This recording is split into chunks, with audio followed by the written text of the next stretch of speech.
ചില രോഗികൾക്ക് അങ്ങനെ കൂടുതൽ NSAID വേദന സംഹാരികളെല്ലാം കഴിക്കുന്നുണ്ടോ ഈ വേദന? അതായത് എനിക്ക് ഇതുണ്ടാകും, മൈഗ്രെയിൻ ഉണ്ടാകുന്ന സമയത്ത് ഹൈമോൾ എന്ന് പറഞ്ഞിട്ടൊരു ടാബ്ലറ്റ് കഴിക്കുന്നു. അത് സ്ഥിരം കഴിക്കാറുണ്ടോ അതോ ഒരു വല്ലപ്പോഴും? വല്ലപ്പോഴും ഉണ്ട്. അതെ അതെ.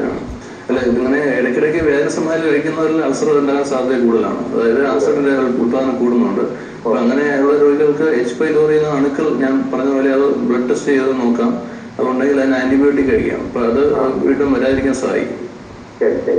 വിളിച്ചതിന് നന്ദി ഡോക്ടർ. ഇപ്പം കോളറോട് പറഞ്ഞ പോലെ മരുന്നുകൾ മൂലവും അൾസർ വരുന്നുണ്ട്, അതെങ്ങനെയാണ്? അതിന്റെ ഒരു പ്രതിവിധി എങ്ങനെയാണ്? അതായത് നമ്മൾ കൂടുതലും കഴിക്കുന്ന വേദന സംഹാരികൾ, അതായത് വേദന, തലവേദന, മുട്ടുവേദന, നടുവേദന എനിക്ക് കഴിക്കുന്ന NSAIDs ഉണ്ട്, പാരസെറ്റമോൾ തുടങ്ങിയ ഓവറാൻ തുടങ്ങിയ ഗുളികൾ, അത് ദീർഘകാലം കഴിക്കുന്നതും പിന്നെ ഈ ഹൃദയ സംബന്ധമായ രോഗികൾ കഴിക്കുന്ന ആസ്പിരിൻ, ക്ലോപ്ഡോഗ്ലൈ എന്നീ ഗുളികൾ, ഇതെല്ലാം കൂടുതൽ ആസിഡ് ഉണ്ടാവുകയും നമ്മുടെ ആമാശയത്തിൽ ഉണ്ടാകുന്ന വിള്ളലിന് മുറിവ് ഉണ്ടാവുകയും ചെയ്യും. അതാണ് അൾസർ ആയിട്ട് വരുന്നത്. അപ്പൊ അങ്ങനത്തെ രോഗികൾ നമ്മൾ കൂടുതൽ കാലം ഗുളിക കഴിക്കുമ്പോൾ അൾസർ ഉണ്ടാകാതിരിക്കാനുള്ള ഗുളികൾ, അതായത് പാൻറ്റോപ്രസോൾ, ഈ ആസിഡിന്റെ പ്രൊഡക്ഷൻ കുറയ്ക്കാൻ സഹായിക്കുന്ന ഗുളികൾ കൂടുതൽ കഴിക്കേണ്ടി വരും. അതുപോലെ തന്നെ ഈ നമ്മൾ അൾസർ ആണെന്ന് കണ്ടെത്തി അതിനുള്ള എങ്ങനെയാണ് ചികിത്സാ വിധികൾ എന്തൊക്കെയാണ്? പ്രധാനമായിട്ടും ലക്ഷണങ്ങളാണ് ശ്രദ്ധിക്കേണ്ടതാണ്. അതായത് വയറുവേദന, വയറിന് മുകൾ ഭാഗത്തുണ്ടാകുന്ന എരിയുന്ന വേദന, നെഞ്ചെരിച്ചിൽ, പിന്നെ വയറ് ഉയർത്തിരിക്കുന്ന അവസ്ഥ, അതുപോലെ ഗ്യാസ് നിറഞ്ഞിരിക്കുന്ന പോലെ അവസ്ഥ, പിന്നെ ചിലവർക്ക് ഛർദിൽ ഓർക്കാൻ തന്നെ വരാം. ഇതാണ് പ്രധാനപ്പെട്ട രോഗലക്ഷണങ്ങൾ എന്ന് പറയുന്നത്.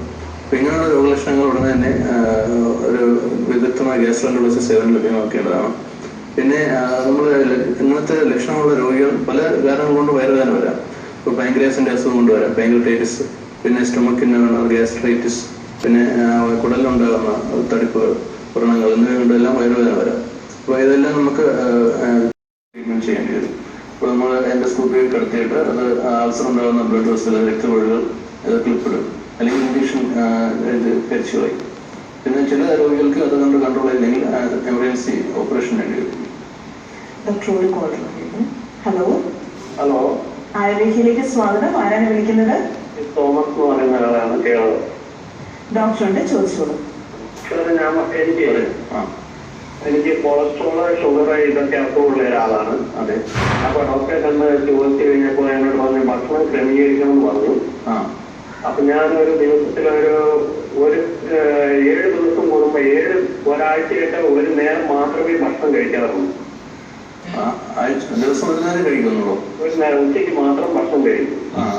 അത് അരിയാഹാരം മാത്രമാണ്. വേറെ എന്തെങ്കിലും കഴിച്ചു കഴിഞ്ഞാൽ തന്നെ എനിക്ക് ശരീരത്തിന് ഓട്ടോമാറ്റിക്കലി വേറെ ഉണ്ടാകാറുണ്ട്. ഗോതമ്പിന്റെ മറ്റുള്ള ഭക്ഷണം കഴിച്ചു കഴിഞ്ഞാൽ കൂടുതലായിട്ട് വേറെയൊക്കെയാണ്.